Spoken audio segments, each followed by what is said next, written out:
The Book of Exodus. Exodus chapter 1.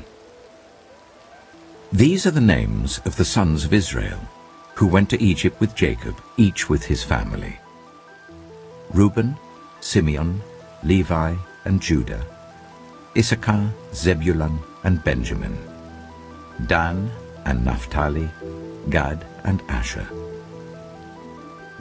The descendants of Jacob numbered 70 in all. Joseph was already in Egypt. Now Joseph and all his brothers and all that generation died. But the Israelites were exceedingly fruitful. They multiplied greatly, increased in numbers, and became so numerous that the land was filled with them. Then a new king, to whom Joseph meant nothing, came to power in Egypt. "Look," he said to his people, "the Israelites have become far too numerous for us.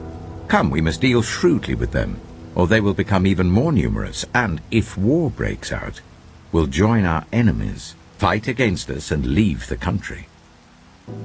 So they put slave masters over them to oppress them with forced labor, and they built Pithom and Ramesses as store cities for Pharaoh. But the more they were oppressed, the more they multiplied and spread. So the Egyptians came to dread the Israelites and worked them ruthlessly. They made their lives bitter with harsh labor in brick and mortar and with all kinds of work in the fields. In all their harsh labor, the Egyptians worked them ruthlessly. The king of Egypt said to the Hebrew midwives, whose names were Shiphrah and Puah, "When you are helping the Hebrew women during childbirth on the delivery stool, if you see that the baby is a boy, kill him. But if it is a girl, let her live." The midwives, however, feared God and did not do what the king of Egypt had told them to do. They let the boys live. Then the king of Egypt summoned the midwives and asked them, "Why have you done this? Why have you let the boys live?" The midwives answered Pharaoh, "Hebrew women are not like Egyptian women. They are vigorous and give birth before the midwives arrive." So God was kind to the midwives, and the people increased and became even more numerous. And because the midwives feared God, he gave them families of their own. Then Pharaoh gave this order to all his people: "Every Hebrew boy that is born you must throw into the Nile, but let every girl live." Exodus chapter 2. Now a man of the tribe of Levi married a Levite woman, and she became pregnant and gave birth to a son. When she saw that he was a fine child, she hid him for 3 months. But when she could hide him no longer, she got a papyrus basket for him and coated it with tar and pitch. Then she placed the child in it and put it among the reeds along the bank of the Nile. His sister stood at a distance to see what would happen to him. Then Pharaoh's daughter went down to the Nile to bathe, and her attendants were walking along the riverbank. She saw the basket among the reeds and sent her female slaves to get it. She opened it and saw the baby. He was crying, and she felt sorry for him. "This is one of the Hebrew babies," she said. Then his sister asked Pharaoh's daughter, "Shall I go and get one of the Hebrew women to nurse the baby for you?" "Yes, go," she answered. So the girl went and got the baby's mother. Pharaoh's daughter said to her, "Take this baby and nurse him for me, and I will pay you." So the woman took the baby and nursed him. When the child grew older, she took him to Pharaoh's daughter, and he became her son. She named him Moses, saying, "I drew him out of the water." One day, after Moses had grown up, he went out to where his own people were and watched them at their hard labor. He saw an Egyptian beating a Hebrew, one of his own people. Looking this way and that and seeing no one, he killed the Egyptian and hid him in the sand. The next day he went out and saw 2 Hebrews fighting. He asked the one in the wrong, "Why are you hitting your fellow Hebrew?" The man said, Who made you ruler and judge over us? Are you thinking of killing me as you killed the Egyptian?" Then Moses was afraid and thought, "What I did must have become known." When Pharaoh heard of this, he tried to kill Moses. But Moses fled from Pharaoh and went to live in Midian, where he sat down by a well. Now a priest of Midian had 7 daughters, and they came to draw water and fill the troughs to water their father's flock. Some shepherds came along and drove them away, but Moses got up and came to their rescue and watered their flock. When the girls returned to Reuel, their father, he asked them, "Why have you returned so early today?" They answered, "An Egyptian rescued us from the shepherds. He even drew water for us and watered the flock." "And where is he?" Reuel asked his daughters. "Why did you leave him? Invite him to have something to eat." Moses agreed to stay with the man, who gave his daughter Zipporah to Moses in marriage. Zipporah gave birth to a son, and Moses named him Gershom, saying, "I have become a foreigner in a foreign land." During that long period, the king of Egypt died. The Israelites groaned in their slavery and cried out, and their cry for help because of their slavery went up to God. God heard their groaning, and he remembered his covenant with Abraham, with Isaac, and with Jacob. So God looked on the Israelites and was concerned about them. Exodus chapter 3. Now Moses was tending the flock of Jethro, his father-in-law, the priest of Midian. And he led the flock to the far side of the wilderness and came to Horeb, the mountain of God. There the angel of the Lord appeared to him in flames of fire from within a bush. Moses saw that though the bush was on fire, it did not burn up. So Moses thought, "I will go over and see this strange sight, why the bush does not burn up." When the Lord saw that he had gone over to look, God called to him from within the bush, "Moses, Moses." And Moses said, "Here I am." "Do not come any closer," God said.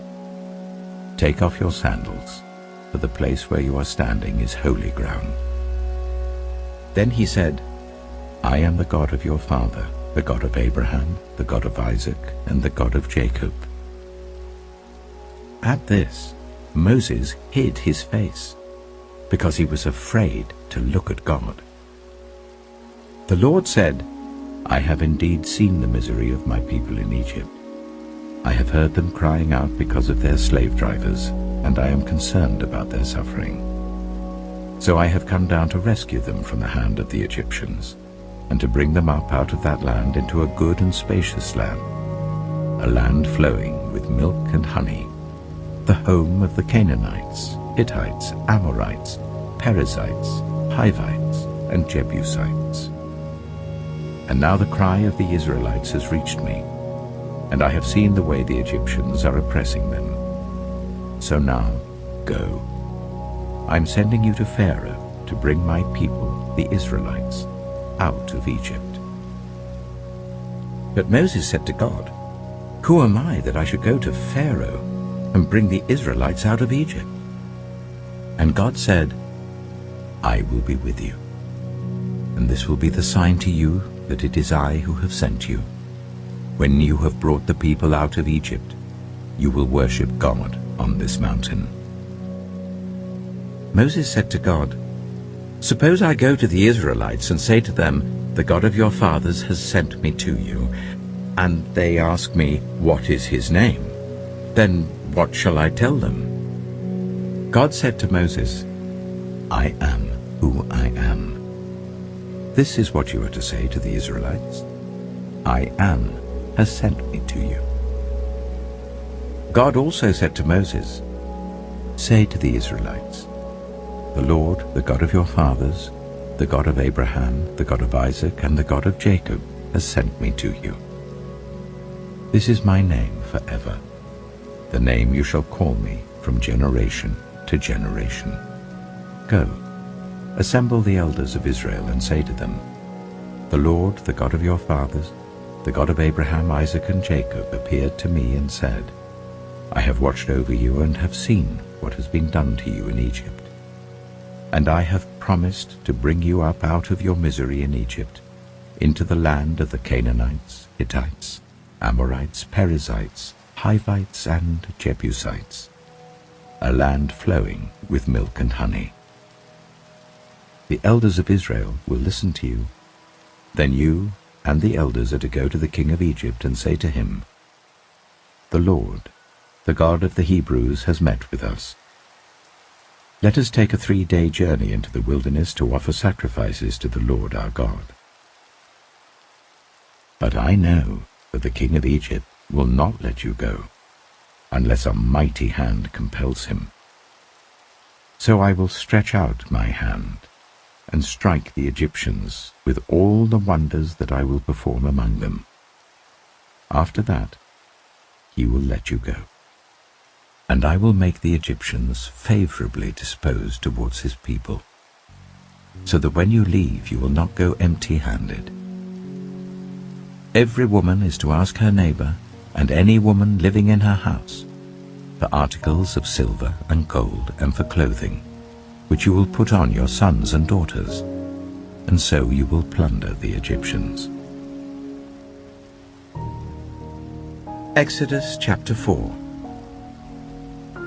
Moses answered, What if they do not believe me or listen to me and say, The Lord did not appear to you? Then the Lord said to him, What is that in your hand? A staff, he replied. The Lord said, Throw it on the ground. Moses threw it on the ground, and it became a snake, and he ran from it. Then the Lord said to him, Reach out your hand and take it by the tail. So Moses reached out and took hold of the snake, and it turned back into a staff in his hand. This, said the Lord, is so that they may believe that the Lord, the God of their fathers, the God of Abraham, the God of Isaac, and the God of Jacob, has appeared to you. Then the Lord said, Put your hand inside your cloak. So Moses put his hand into his cloak, and when he took it out, the skin was leprous. It had become as white as snow. Now put it back into your cloak, he said. So Moses put his hand back into his cloak, and when he took it out, it was restored like the rest of his flesh. Then the Lord said, If they do not believe you, or pay attention to the first sign, they may believe the second.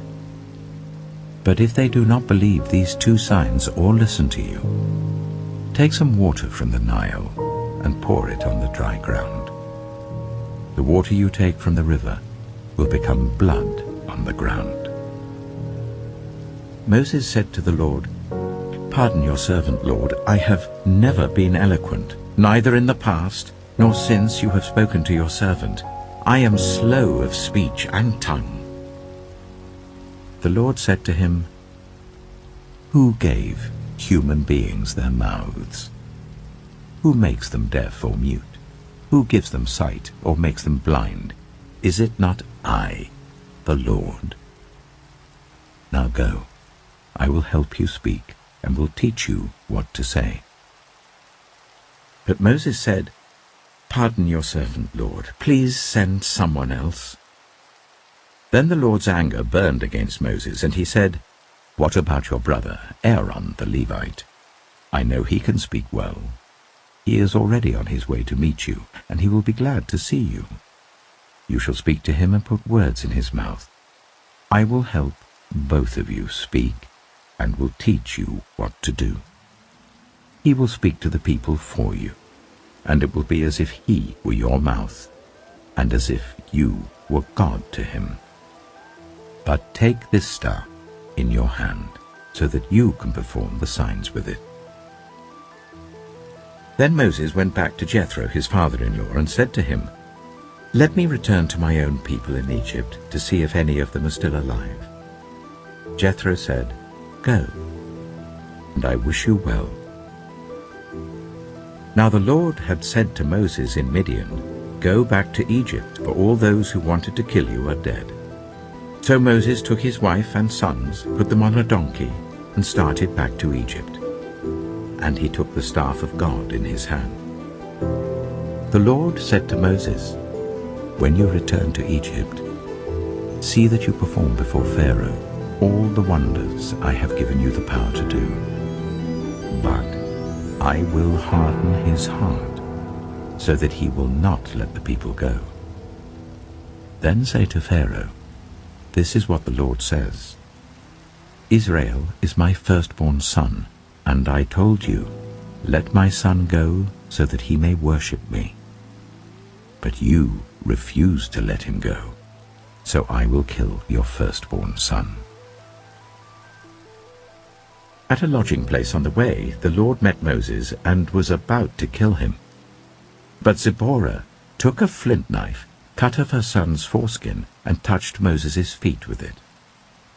"Surely you are a bridegroom of blood to me," she said.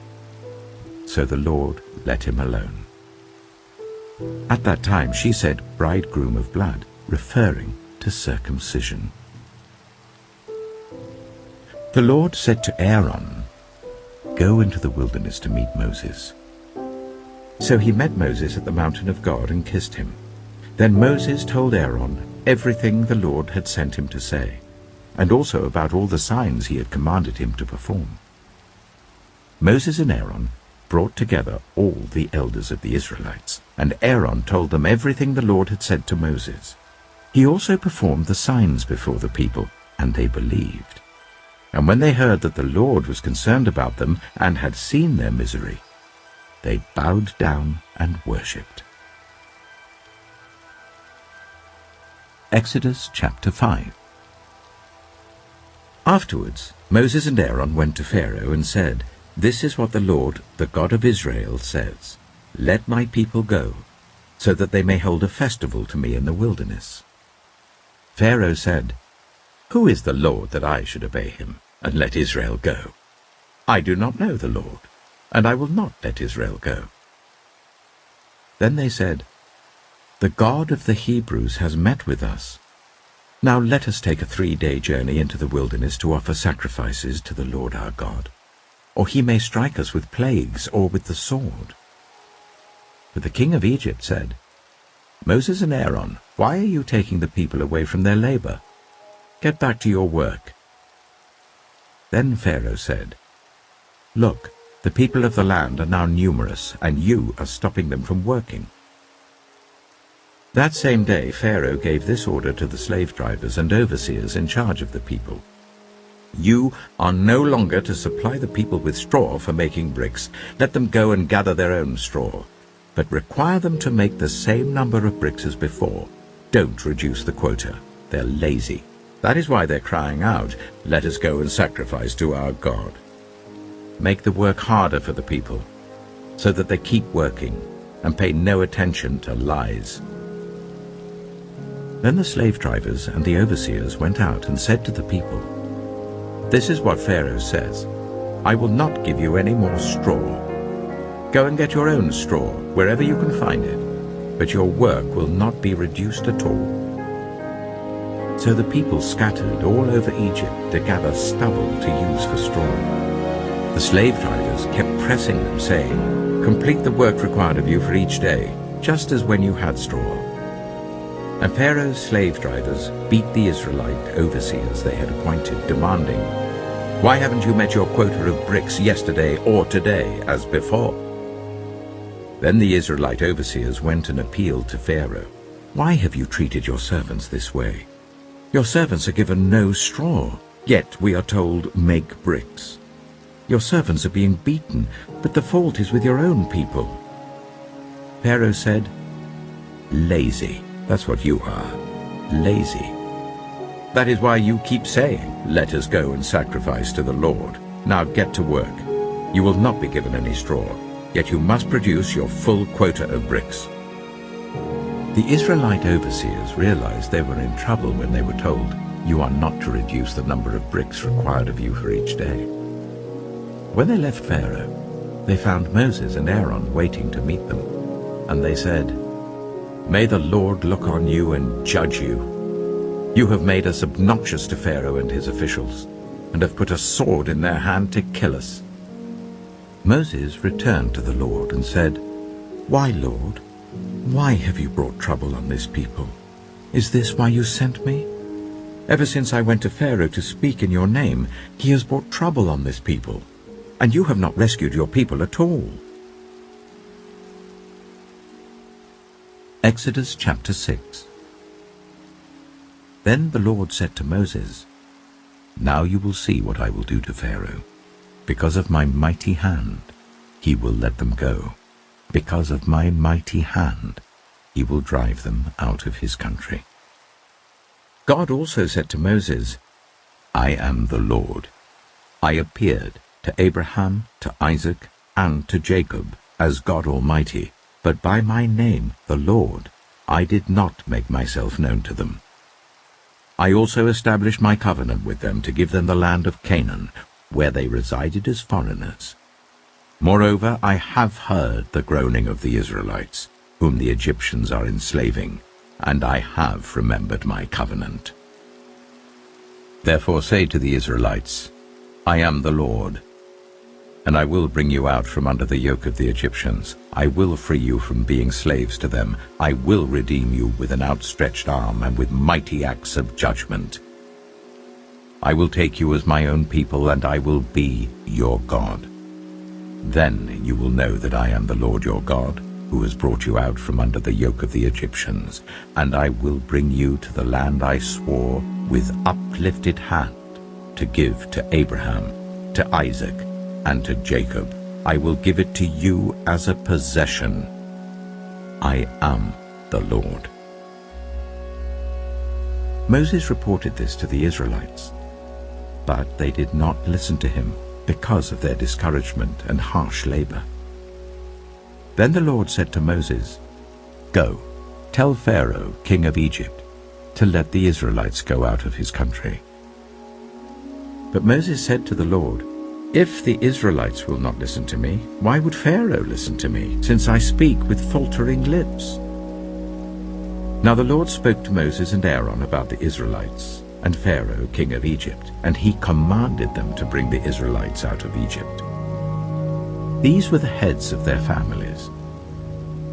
The sons of Reuben, the firstborn of Israel, were Hanok and Palu, Hezron and Carmi. These were the clans of Reuben. The sons of Simeon were Jemuel, Jamin, Ohad, Jachin, Zohar, and Sheu, the son of a Canaanite woman.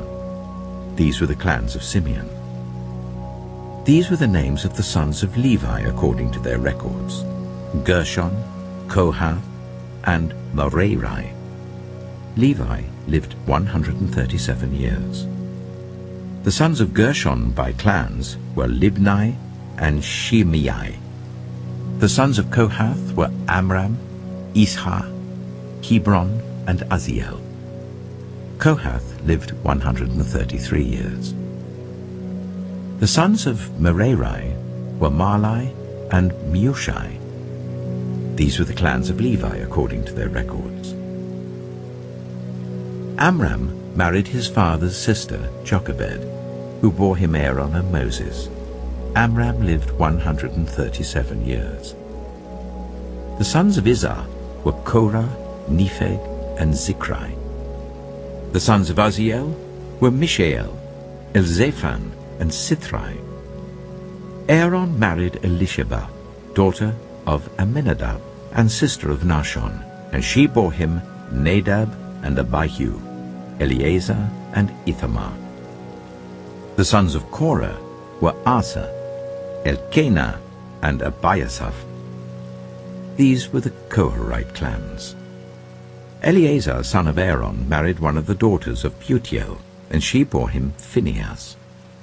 These were the heads of the Levite families, clan by clan. It was this Aaron and Moses to whom the Lord had said, "Bring the Israelites out of Egypt by their divisions." They were the ones who spoke to Pharaoh, king of Egypt, about bringing the Israelites out of Egypt, this same Moses and Aaron. Now when the Lord spoke to Moses in Egypt, he said to him, I am the Lord. Tell Pharaoh, king of Egypt, everything I tell you. But Moses said to the Lord, Since I speak with faltering lips, why would Pharaoh listen to me? Exodus chapter 7. Then the Lord said to Moses, See, I have made you like God to Pharaoh, and your brother Aaron will be your prophet. You are to say everything I command you, and your brother Aaron is to tell Pharaoh to let the Israelites go out of his country. But I will harden Pharaoh's heart, and though I multiply my signs and wonders in Egypt, he will not listen to you. Then I will lay my hand on Egypt, and with mighty acts of judgment I will bring out my divisions, my people, the Israelites, and the Egyptians will know that I am the Lord, when I stretch out my hand against Egypt and bring the Israelites out of it. Moses and Aaron did just as the Lord commanded them. Moses was 80 years old, and Aaron 83, when they spoke to Pharaoh. The Lord said to Moses and Aaron, When Pharaoh says to you, Perform a miracle, then say to Aaron, Take your staff and throw it down before Pharaoh, and it will become a snake. So Moses and Aaron went to Pharaoh and did just as the Lord commanded. Aaron threw his staff down in front of Pharaoh and his officials, and it became a snake. Pharaoh then summoned the wise men and sorcerers, and the Egyptian magicians also did the same things by their secret arts. Each one threw down his staff, and it became a snake. But Aaron's staff swallowed up their staffs. Yet Pharaoh's heart became hard, and he would not listen to them, just as the Lord had said. Then the Lord said to Moses, Pharaoh's heart is unyielding. He refuses to let the people go. Go to Pharaoh in the morning as he goes out to the river. Confront him on the bank of the Nile, and take in your hand the staff that was changed into a snake. Then say to him, The Lord, the God of the Hebrews, has sent me to say to you, Let my people go, so that they may worship me in the wilderness. But until now you have not listened. This is what the Lord says, By this you will know that I am the Lord. With this staff that is in my hand, I will strike the water of the Nile, and it will be changed into blood. The fish in the Nile will die, and the river will stink. The Egyptians will not be able to drink its water. The Lord said to Moses, Tell Aaron, Take your staff and stretch out your hand over the waters of Egypt, over the streams and canals, over the ponds and all the reservoirs, and they will turn to blood. Blood will be everywhere in Egypt, even in vessels of wood and stone. Moses and Aaron did just as the Lord had commanded. He raised his staff in the presence of Pharaoh and his officials, and struck the water of the Nile, and all the water was changed into blood. The fish in the Nile died, and the river smelled so bad that the Egyptians could not drink its water. Blood was everywhere in Egypt. But the Egyptian magicians did the same things by their secret arts, and Pharaoh's heart became hard. He would not listen to Moses and Aaron, just as the Lord had said. Instead, he turned and went into his palace, and did not take even this to heart. And all the Egyptians dug along the Nile to get drinking water, because they could not drink the water of the river. 7 days passed after the Lord struck the Nile. Exodus chapter 8. Then the Lord said to Moses, Go to Pharaoh and say to him, This is what the Lord says, Let my people go, so that they may worship me. If you refuse to let them go, I will send a plague of frogs on your whole country. The Nile will teem with frogs. They will come up into your palace, and your bedroom, and onto your bed, into the houses of your officials and on your people, and into your ovens and kneading troughs. The frogs will come up on you and your people and all your officials. Then the Lord said to Moses, "Tell Aaron, stretch out your hand with your staff over the streams and canals and ponds, and make frogs come up on the land of Egypt." So Aaron stretched out his hand over the waters of Egypt, and the frogs came up and covered the land. But the magicians did the same things by their secret arts. They also made frogs come up on the land of Egypt. Pharaoh summoned Moses and Aaron and said, "Pray to the Lord to take the frogs away from me and my people, and I will let your people go to offer sacrifices to the Lord." Moses said to Pharaoh, "I leave to you the honor of setting the time for me to pray for you and your officials and your people, that you and your houses may be rid of the frogs, except for those that remain in the Nile." "Tomorrow," Pharaoh said. Moses replied, "It will be as you say, so that you may know there is no one like the Lord our God. The frogs will leave you and your houses, your officials and your people. They will remain only in the Nile." After Moses and Aaron left Pharaoh, Moses cried out to the Lord about the frogs he had brought on Pharaoh, and the Lord did what Moses asked. The frogs died in the houses, in the courtyards, and in the fields. They were piled into heaps, and the land reeked of them.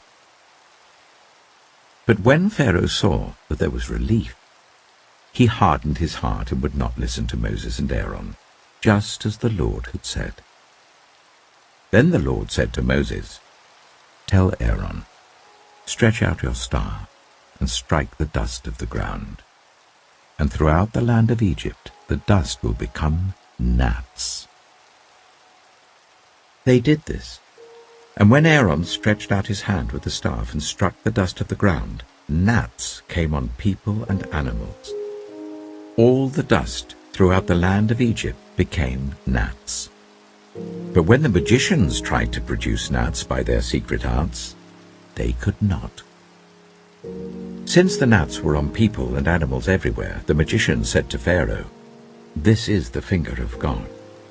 But Pharaoh's heart was hard, and he would not listen, just as the Lord had said. Then the Lord said to Moses, "Get up early in the morning and confront Pharaoh as he goes to the river, and say to him, 'This is what the Lord says. Let my people go, so that they may worship me. If you do not let my people go, I will send swarms of flies on you and your officials, on your people and into your houses. The houses of the Egyptians will be full of flies. Even the ground will be covered with them. But on that day I will deal differently with the land of Goshen, where my people live. No swarms of flies will be there, so that you will know that I, the Lord, am in this land. I will make a distinction between my people and your people. This sign will occur tomorrow." And the Lord did this. Dense swarms of flies poured into Pharaoh's palace and into the houses of his officials. Throughout Egypt the land was ruined by the flies. Then Pharaoh summoned Moses and Aaron and said, "Go, sacrifice to your God here in the land." But Moses said, "That would not be right. The sacrifices we offer the Lord our God would be detestable to the Egyptians. And if we offer sacrifices that are detestable in their eyes, will they not stone us? We must take a 3-day journey into the wilderness to offer sacrifices to the Lord our God, as he commands us." Pharaoh said, "I will let you go to offer sacrifices to the Lord your God in the wilderness, but you must not go very far. Now pray for me." Moses answered, "As soon as I leave you, I will pray to the Lord, and tomorrow the flies will leave Pharaoh and his officials and his people. Only let Pharaoh be sure that he does not act deceitfully again by not letting the people go to offer sacrifices to the Lord. Then Moses left Pharaoh and prayed to the Lord, and the Lord did what Moses asked. The flies left Pharaoh and his officials and his people. Not a fly remained. But this time also Pharaoh hardened his heart and would not let the people go. Exodus chapter 9. Then the Lord said to Moses, "Go to Pharaoh and say to him, 'This is what the Lord, the God of the Hebrews, says. Let my people go, so that they may worship me. If you refuse to let them go and continue to hold them back, the hand of the Lord will bring a terrible plague on your livestock in the field, on your horses, donkeys, and camels, and on your cattle, sheep, and goats. But the Lord will make a distinction between the livestock of Israel and that of Egypt, so that no animal belonging to the Israelites will die.'" The Lord set a time and said, "Tomorrow the Lord will do this in the land." And the next day the Lord did it. All the livestock of the Egyptians died, but not one animal belonging to the Israelites died.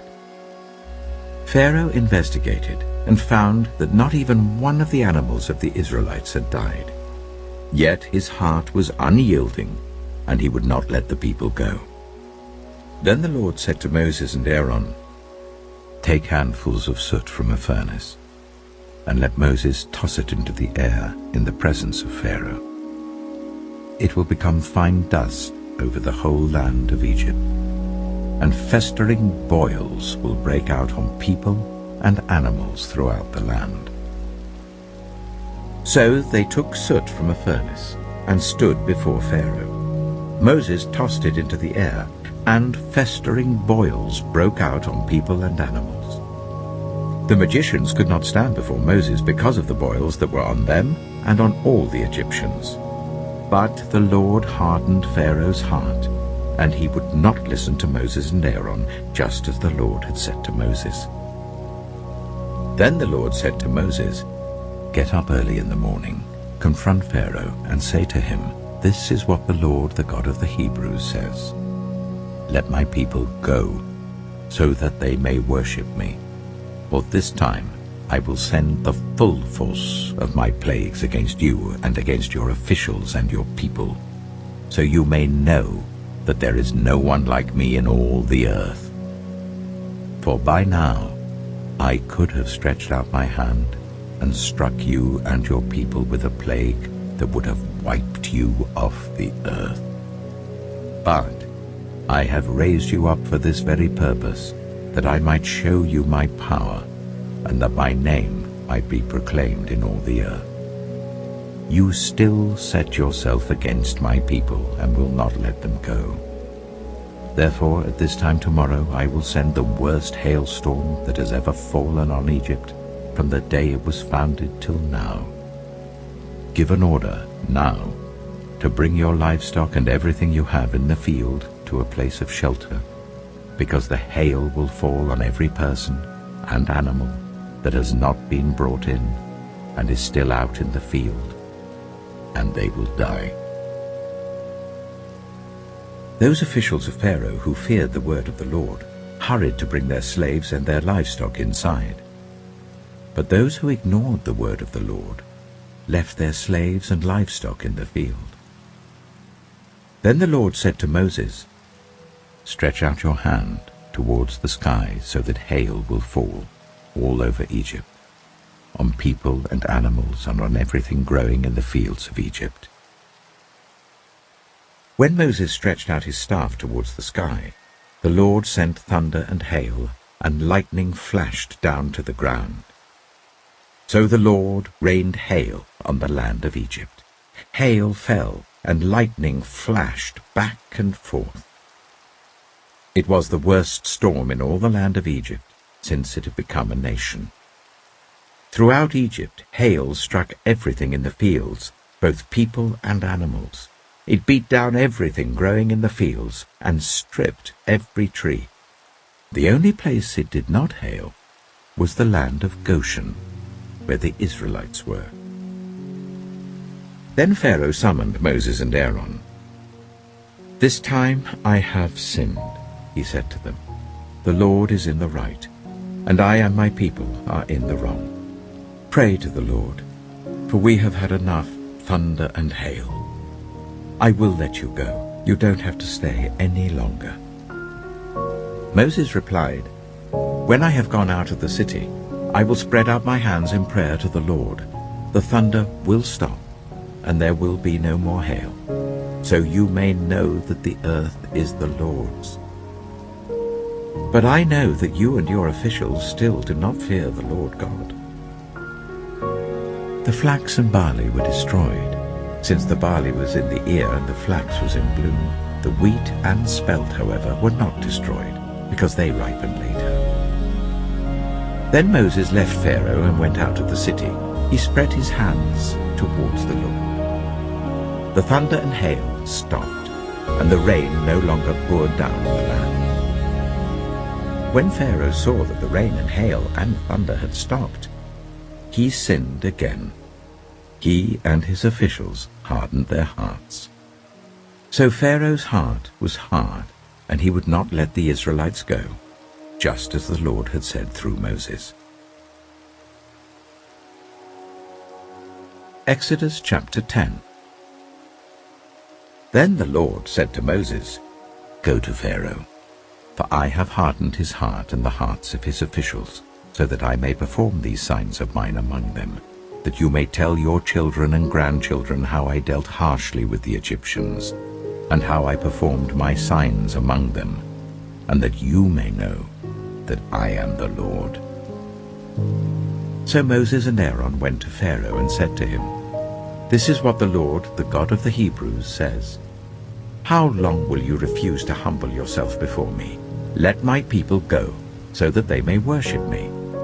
If you refuse to let them go, I will bring locusts into your country tomorrow. They will cover the face of the ground, so that it cannot be seen.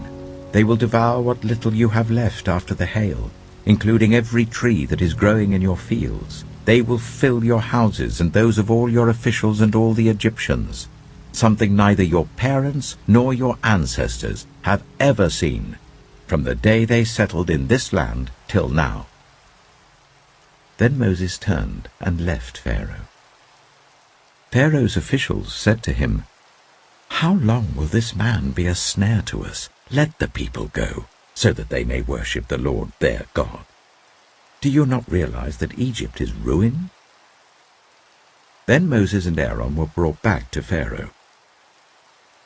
"Go, worship the Lord your God," he said. "But tell me who will be going." Moses answered, "We will go with our young and our old, with our sons and our daughters, and with our flocks and herds, because we are to celebrate a festival to the Lord." Pharaoh said, "The Lord be with you, if I let you go, along with your women and children. Clearly you are bent on evil. No, let only the men go and worship the Lord, since that's what you've been asking for." Then Moses and Aaron were driven out of Pharaoh's presence. And the Lord said to Moses, "Stretch out your hand over Egypt, so that locusts swarm over the land and devour everything growing in the fields, everything left by the hail." So Moses stretched out his staff over Egypt, and the Lord made an east wind blow across the land all that day and all that night. By morning the wind had brought the locusts. They invaded all Egypt, and settled down in every area of the country in great numbers. Never before had there been such a plague of locusts, nor will there ever be again. They covered all the ground until it was black. They devoured all that was left after the hail, everything growing in the fields and the fruit on the trees. Nothing green remained on tree or plant in all the land of Egypt. Pharaoh quickly summoned Moses and Aaron and said, "I have sinned against the Lord your God and against you. Now forgive my sin once more, and pray to the Lord your God to take this deadly plague away from me." Moses then left Pharaoh and prayed to the Lord. And the Lord changed the wind to a very strong west wind, which caught up the locusts and carried them into the Red Sea. Not a locust was left anywhere in Egypt. But the Lord hardened Pharaoh's heart, and he would not let the Israelites go. Then the Lord said to Moses, "Stretch out your hand towards the sky, so that darkness spreads over Egypt, darkness that can be felt." So Moses stretched out his hand towards the sky, and total darkness covered all Egypt for 3 days. No one could see anyone else or move about for 3 days. Yet all the Israelites had light in the places where they lived. Then Pharaoh summoned Moses and said, "Go, worship the Lord. Even your women and children may go with you, only leave your flocks and herds behind." But Moses said, "You must allow us to have sacrifices and burnt offerings to present to the Lord our God. Our livestock, too, must go with us. Not a hoof is to be left behind. We have to use some of them in worshipping the Lord our God. And until we get there, we will not know what we are to use to worship the Lord." But the Lord hardened Pharaoh's heart, and he was not willing to let them go. Pharaoh said to Moses, "Get out of my sight. Make sure you do not appear before me again. The day you see my face, you will die." "Just as you say," Moses replied. "I will never appear before you again." Exodus chapter 11. Now the Lord said to Moses, "I will bring one more plague on Pharaoh and on Egypt. After that, he will let you go from here, and when he does, he will drive you out completely. Tell the people that men and women alike are to ask their neighbors for articles of silver and gold." The Lord made the Egyptians favorably disposed towards the people, and Moses himself was highly regarded in Egypt by Pharaoh's officials and by the people. So Moses said, "This is what the Lord says. About midnight I will go throughout Egypt. Every firstborn son in Egypt will die, from the firstborn son of Pharaoh who sits on the throne to the firstborn son of the female slave who is at her handmill, and all the firstborn of the cattle as well. There will be loud wailing throughout Egypt, worse than there has ever been or ever will be again. But among the Israelites not a dog will bark at any person or animal.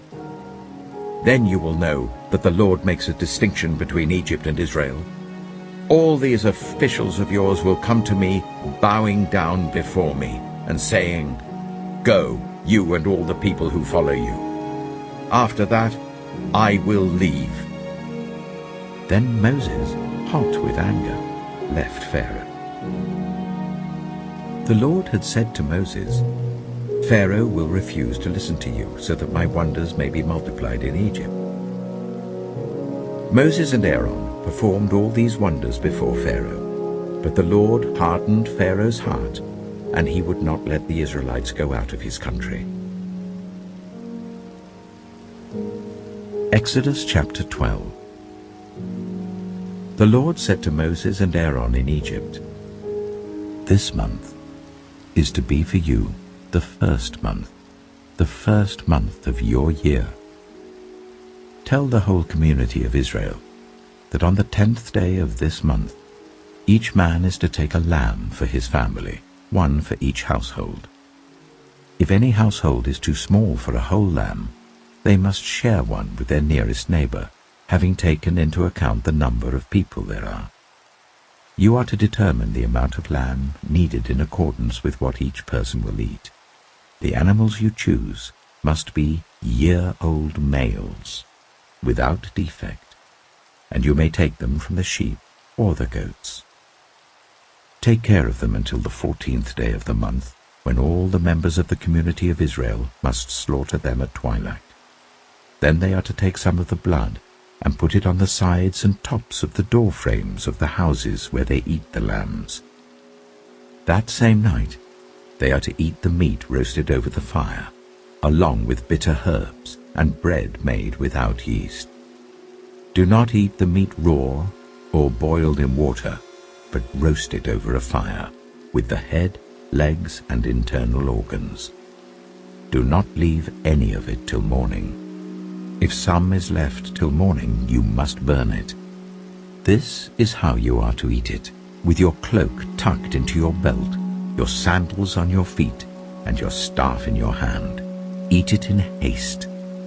It is the Lord's Passover. On that same night I will pass through Egypt, and strike down every firstborn of both people and animals, and I will bring judgment on all the gods of Egypt. I am the Lord.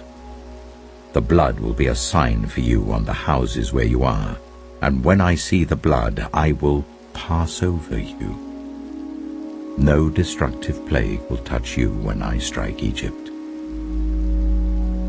This is a day you are to commemorate. For the generations to come you shall celebrate it as a festival to the Lord, a lasting ordinance. For 7 days you are to eat bread made without yeast. On the first day remove the yeast from your houses, for whoever eats anything with yeast in it from the first day until the 7th must be cut off from Israel. On the first day hold a sacred assembly, and another one on the 7th day.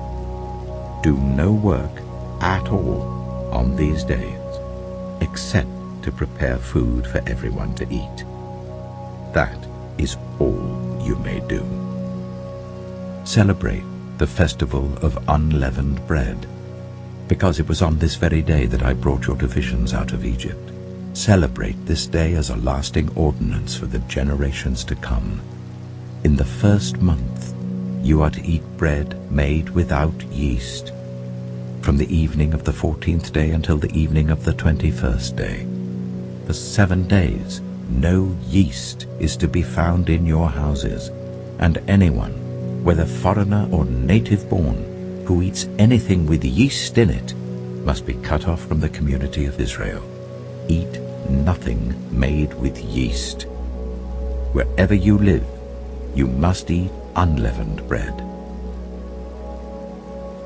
Then Moses summoned all the elders of Israel and said to them, Go at once and select the animals for your families and slaughter the Passover lamb. Take a bunch of hyssop, dip it into the blood in the basin, and put some of the blood on the top and on both sides of the doorframe. None of you shall go out of the door of your house until morning. When the Lord goes through the land to strike down the Egyptians, he will see the blood on the top and sides of the doorframe and will pass over that doorway, and he will not permit the destroyer to enter your houses and strike you down. Obey these instructions as a lasting ordinance for you and your descendants. When you enter the land that the Lord will give you as he promised, observe this ceremony. And when your children ask you, What does this ceremony mean to you? Then tell them, It is the Passover sacrifice to the Lord, who passed over the houses of the Israelites in Egypt and spared our homes when he struck down the Egyptians. Then the people bowed down and worshipped. The Israelites did just what the Lord commanded Moses and Aaron.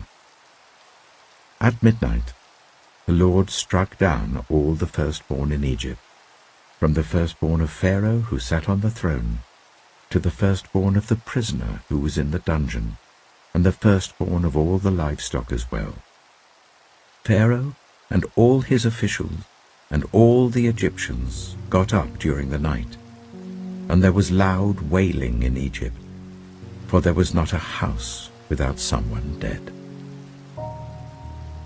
During the night, Pharaoh summoned Moses and Aaron and said, Up, leave my people, you and the Israelites. Go worship the Lord as you have requested. Take your flocks and herds, as you have said, and go. And also bless me.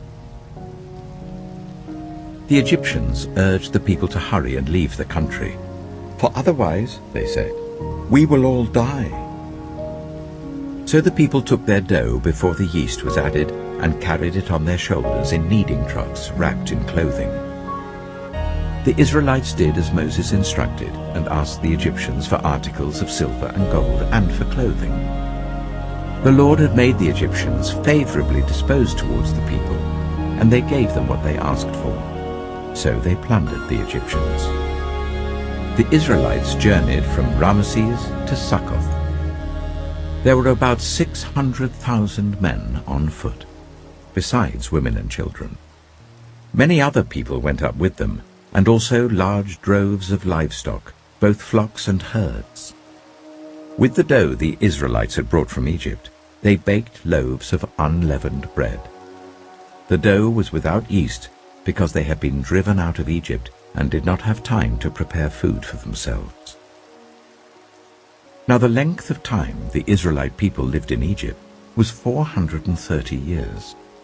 At the end of 430 years, to the very day, all the Lord's divisions left Egypt. Because the Lord kept vigil that night to bring them out of Egypt, on this night all the Israelites are to keep vigil to honor the Lord for the generations to come. The Lord said to Moses and Aaron, "These are the regulations for the Passover meal. No foreigner may eat it. Any slave you have bought may eat it after you have circumcised him, but a temporary resident or a hired worker may not eat it. It must be eaten inside the house. Take none of the meat outside the house. Do not break any of the bones. The whole community of Israel must celebrate it. A foreigner residing among you who wants to celebrate the Lord's Passover must have all the males in his household circumcised. Then he may take part, like one born in the land. No uncircumcised male may eat it. The same law applies both to the native-born and to the foreigner residing among you." All the Israelites did just what the Lord had commanded Moses and Aaron, and on that very day the Lord brought the Israelites out of Egypt by their divisions. Exodus chapter 13. The Lord said to Moses, "Consecrate to me every firstborn male. The first offspring of every womb among the Israelites belongs to me, whether human or animal." Then Moses said to the people, "Commemorate this day, the day you came out of Egypt, out of the land of slavery, because the Lord brought you out of it with a mighty hand. Eat nothing containing yeast. Today, in the month of Aviv, you are leaving. When the Lord brings you into the land of the Canaanites, Hittites, Amorites, Hivites, and Jebusites, the land he swore to your ancestors to give you, a land flowing with milk and honey, you are to observe this ceremony in this month. For 7 days eat bread made without yeast, and on the 7th day hold a festival to the Lord. Eat unleavened bread during those 7 days. Nothing with yeast in it is to be seen among you, nor shall any yeast be seen anywhere within your borders. On that day tell your son, 'I do this because of what the Lord did for me when I came out of Egypt.' This observance will be for you like a sign on your hand and a reminder on your forehead that this law of the Lord is to be on your lips. For the Lord brought you out of Egypt with his mighty hand. You must keep this ordinance at the appointed time, year after year. After the Lord brings you into the land of the Canaanites and gives it to you, as he promised on oath to you and your ancestors, you are to give over to the Lord the first offspring of every womb. All the firstborn males of your livestock belong to the Lord. Redeem with a lamb every firstborn donkey. But if you do not redeem it, break its neck. Redeem every firstborn among your sons. In the days to come, when your son asks you, 'What does this mean?' say to him, With a mighty hand the Lord brought us out of Egypt, out of the land of slavery. When Pharaoh stubbornly refused to let us go, the Lord killed the firstborn of both people and animals in Egypt. This is why I sacrifice to the Lord the first male offspring of every womb, and redeem each of my firstborn son.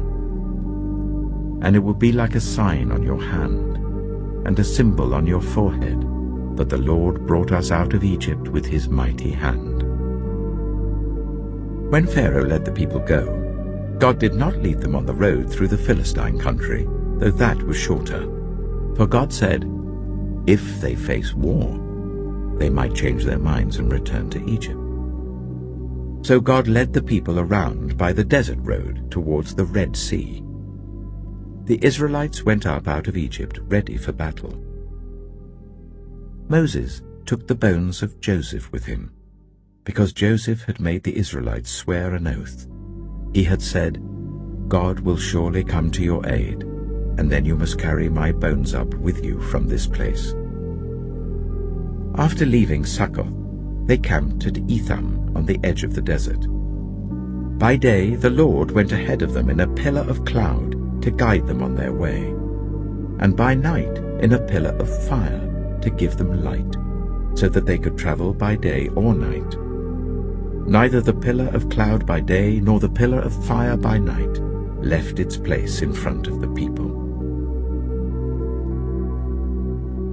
Exodus chapter 14. Then the Lord said to Moses, tell the Israelites to turn back and camp near Pi-hahiroth, between Migdol and the sea. They are to camp by the sea, directly opposite Baal-zephon. Pharaoh will think, the Israelites are wandering around the land in confusion, hemmed in by the desert. And I will harden Pharaoh's heart, and he will pursue them. But I will gain glory for myself through Pharaoh and all his army, and the Egyptians will know that I am the Lord. So the Israelites did this. When the king of Egypt was told that the people had fled, Pharaoh and his officials changed their minds about them and said, what have we done? We have let the Israelites go and have lost their services. So he had his chariot made ready and took his army with them. He took 600 of the best chariots, along with all the other chariots of Egypt, with officers over all of them. The Lord hardened the heart of Pharaoh, king of Egypt, so that he pursued the Israelites who were marching out boldly. The Egyptians, all Pharaoh's horses and chariots, horsemen and troops, pursued the Israelites and overtook them as they camped by the sea near Pi-hahiroth, opposite Baal-zephon. As Pharaoh approached, the Israelites looked up, and there were the Egyptians marching after them. They were terrified and cried out to the Lord. They said to Moses, was it because there were no graves in Egypt that you brought us to the desert to die? What have you done to us by bringing us out of Egypt? Didn't we say to you in Egypt, leave us alone, let us serve the Egyptians? It would have been better for us to serve the Egyptians than to die in the desert. Moses answered the people, do not be afraid. Stand firm, and you will see the deliverance the Lord will bring you today. The Egyptians you see today, you will never see again. The Lord will fight for you. You need only to be still. Then the Lord said to Moses, why are you crying out to me? Tell the Israelites to move on. Raise your staff and stretch out your hand over the sea to divide the water, so that the Israelites can go through the sea on dry ground. I will harden the hearts of the Egyptians, so that they will go in after them. And I will gain glory through Pharaoh and all his army, through his chariots and his horsemen. The Egyptians will know that I am the Lord, when I gain glory through Pharaoh, his chariots, and his horsemen. Then the angel of God, who had been traveling in front of Israel's army, withdrew and went behind them. The pillar of cloud also moved from in front and stood behind them, coming between the armies of Egypt and Israel.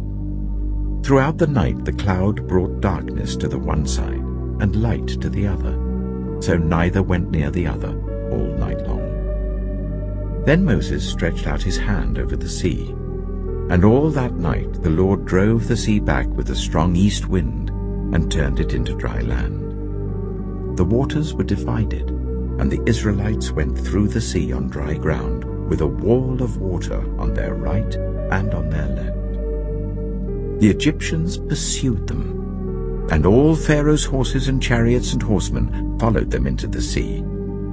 During the last watch of the night, the Lord looked down from the pillar of fire and cloud at the Egyptian army and threw it into confusion.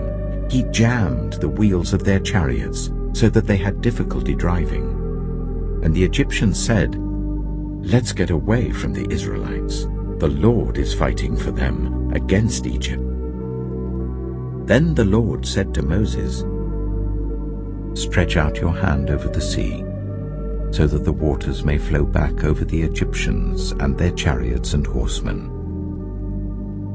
Moses stretched out his hand over the sea, and at daybreak the sea went back to its place. The Egyptians were fleeing towards it, and the Lord swept them into the sea. The water flowed back and covered the chariots and horsemen. The entire army of Pharaoh that had followed the Israelites into the sea. Not one of them survived. But the Israelites went through the sea on dry ground, with a wall of water on their right and on their left. That day the Lord saved Israel from the hands of the Egyptians, and Israel saw the Egyptians lying dead on the shore. And when the Israelites saw the mighty hand of the Lord displayed against the Egyptians, the people feared the Lord and put their trust in him and in Moses his servant. Exodus chapter 15. Then Moses and the Israelites sang this song to the Lord. "I will sing to the Lord, for he is highly exalted. Both horse and driver he has hurled into the sea. The Lord is my strength and my defense. He has become my salvation. He is my God, and I will praise him, my father's God, and I will exalt him. The Lord is a warrior. The Lord is his name. Pharaoh's chariots and his army he has hurled into the sea. The best of Pharaoh's officers are drowned in the Red Sea. The deep waters have covered them. They sank to the depths like a stone. Your right hand, Lord, was majestic in power. Your right hand, Lord, shattered the enemy. In the greatness of your majesty you threw down those who opposed you. You unleashed your burning anger. It consumed them like stubble. By the blast of your nostrils the waters piled up. The surging waters stood up like a wall. The deep waters congealed in the heart of the sea. The enemy boasted, "I will pursue, I will overtake them, I will divide the spoils, I will gorge myself on them, I will draw my sword, and my hand will destroy them." But you blew with your breath, and the sea covered them. They sank like lead in the mighty waters. Who among the gods is like you, Lord? Who is like you, majestic in holiness, awesome in glory, working wonders?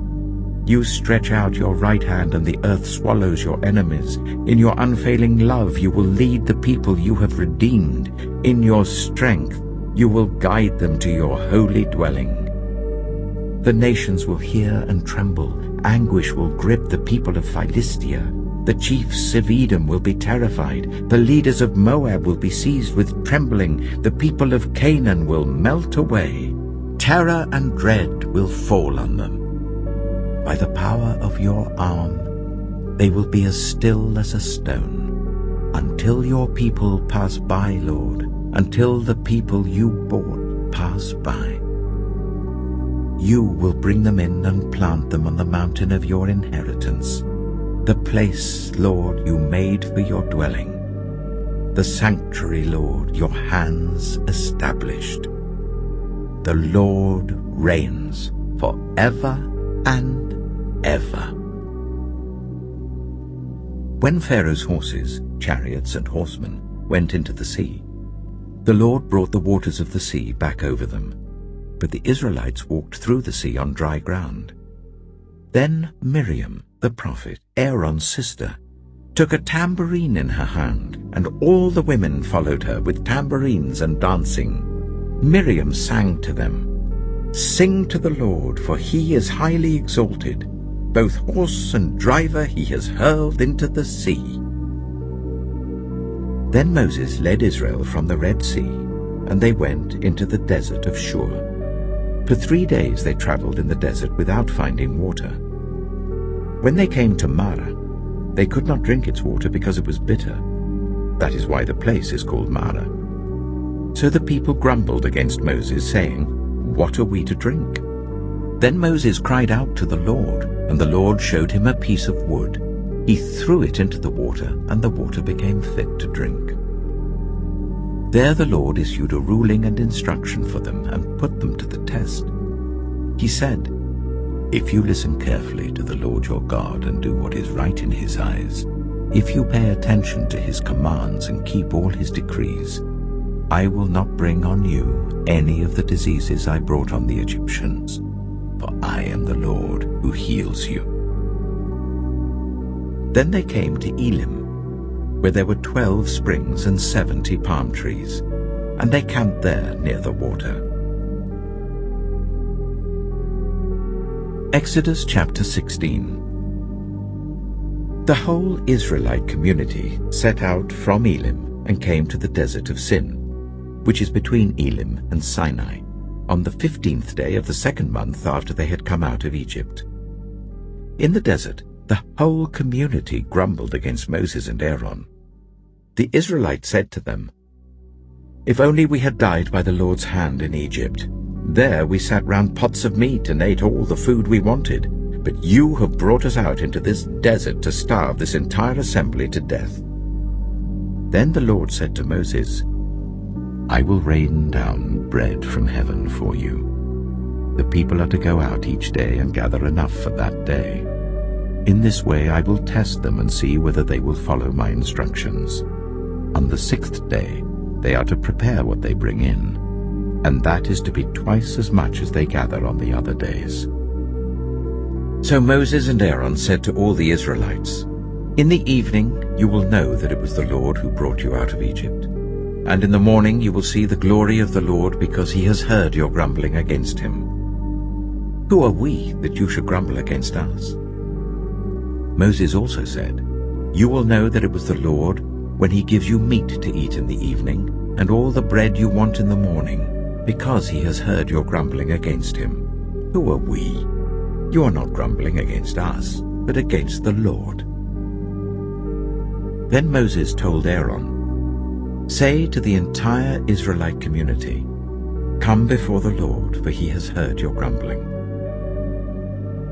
While Aaron was speaking to the whole Israelite community, they looked towards the desert, and there was the glory of the Lord appearing in the cloud. The Lord said to Moses, "I have heard the grumbling of the Israelites. Tell them, at twilight you will eat meat, and in the morning you will be filled with bread. Then you will know that I am the Lord your God." That evening quail came and covered the camp, and in the morning there was a layer of dew around the camp. When the dew was gone, thin flakes like frost on the ground appeared on the desert floor. When the Israelites saw it, they said to each other, "What is it?" But they did not know what it was. Moses said to them, "It is the bread the Lord has given you to eat. This is what the Lord has commanded. Everyone is to gather as much as they need. Take an omer for each person you have in your tent." The Israelites did as they were told. Some gathered much, some little. And when they measured it by the omer, the one who gathered much did not have too much, and the one who gathered little did not have too little. Everyone had gathered just as much as they needed. Then Moses said to them, "No one is to keep any of it until morning." However, some of them paid no attention to Moses. They kept part of it until morning, but it was full of maggots and began to smell. So Moses was angry with them. Each morning, Everyone gathered as much as they needed, and when the sun grew hot, it melted away. On the 6th day, they gathered twice as much, 2 omers for each person. And the leaders of the community came and reported this to Moses. He said to them, "This is what the Lord commanded. Tomorrow is to be a day of Sabbath rest, a holy Sabbath to the Lord. So bake what you want to bake and boil what you want to boil. Save whatever is left and keep it until morning." So they saved it until morning as Moses commanded, and it did not stink or get maggots in it. "Eat it today," Moses said, "because today is a Sabbath to the Lord. You will not find any of it on the ground today. 6 days you are to gather it, but on the 7th day, the Sabbath, there will not be any." Nevertheless, some of the people went out on the 7th day to gather it, but they found none. Then the Lord said to Moses, "How long will you refuse to keep my commands and my instructions? Bear in mind that the Lord has given you the Sabbath. That is why on the 6th day he gives you bread for 2 days. Everyone is to stay where they are on the 7th day. No one is to go out." So the people rested on the 7th day. The people of Israel called the bread manna. It was white like coriander seed and tasted like wafers made with honey. Moses said, "This is what the Lord has commanded. Take an omer of manna and keep it for the generations to come, so that they can see the bread I gave you to eat in the wilderness when I brought you out of Egypt." So Moses said to Aaron, "Take a jar and put an omer of manna in it. Then place it before the Lord to be kept for the generations to come." As the Lord commanded Moses, Aaron put the manna with the tablets of the covenant law that it might be preserved. The Israelites ate manna for 40 years, until they came to a land that was settled. They ate manna until they reached the border of Canaan. An omer is 1/10 of an ephah. Exodus chapter 17. The whole Israelite community set out from the desert of Sin, traveling from place to place as the Lord commanded. They camped at Rephidim, but there was no water for the people to drink. So they quarreled with Moses and said, "Give us water to drink." Moses replied, "Why do you quarrel with me? Why do you put the Lord to the test?" But the people were thirsty for water there, and they grumbled against Moses. They said, "Why did you bring us up out of Egypt to make us and our children and our livestock die of thirst?" Then Moses cried out to the Lord, "What am I to do with these people? They are almost ready to stone me." The Lord answered Moses, "Go out in front of the people. Take with you some of the elders of Israel, and take in your hand the staff with which you struck the Nile, and go. I will stand there before you by the rock at Horeb. Strike the rock, and water will come out of it for the people to drink." So Moses did this in the sight of the elders of Israel. And he called the place Massah and Meribah, because the Israelites quarreled, and because they tested the Lord, saying, "Is the Lord among us or not?" The Amalekites came and attacked the Israelites at Rephidim.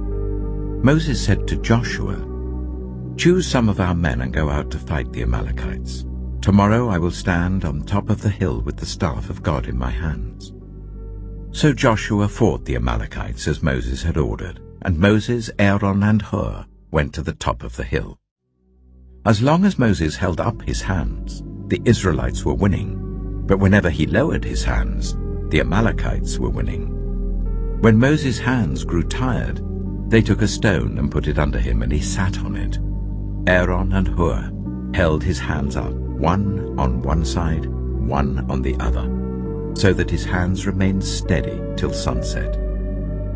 So Joshua overcame the Amalekite army with the sword. Then the Lord said to Moses, "Write this on a scroll as something to be remembered, and make sure that Joshua hears it, because I will completely blot out the name of Amalek from under heaven." Moses built an altar and called it, "The Lord is my banner." He said, "Because hands were lifted up against the throne of the Lord will be at war against the Amalekites from generation to generation." Exodus chapter 18. Now Jethro, the priest of Midian and father-in-law of Moses, heard of everything God had done for Moses and for his people Israel, and how the Lord had brought Israel out of Egypt. After Moses had sent away his wife Zipporah, his father-in-law Jethro received her and her 2 sons. One son was named Gershom, for Moses said, "I have become a foreigner in a foreign land." And the other was named Eleazar, for he said, "My father's God was my helper. He saved me from the sword of Pharaoh." Jethro, Moses' father-in-law, together with Moses' sons and wife, came to him in the wilderness where he was camped near the mountain of God.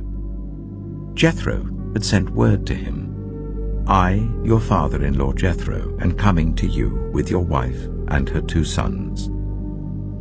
So Moses went out to meet his father-in-law and bowed down and kissed him. They greeted each other and then went into the tent. Moses told his father-in-law about everything the Lord had done to Pharaoh and the Egyptians for Israel's sake, and about all the hardships they had met along the way, and how the Lord had saved them.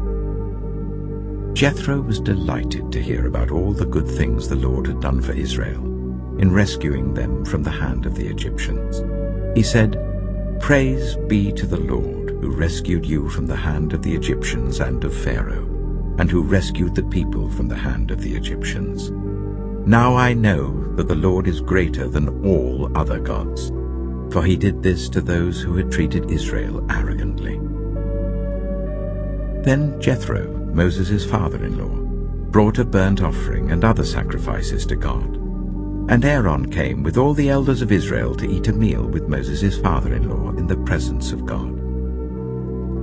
The next day, Moses took his seat to serve as judge for the people, and they stood round him from morning till evening. When his father-in-law saw all that Moses was doing for the people, he said, "What is this you are doing for the people?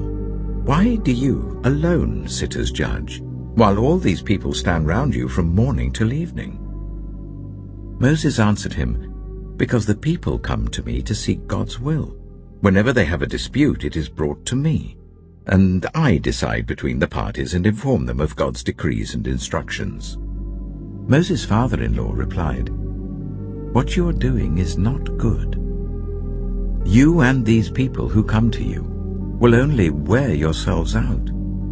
The work is too heavy for you. You cannot handle it alone.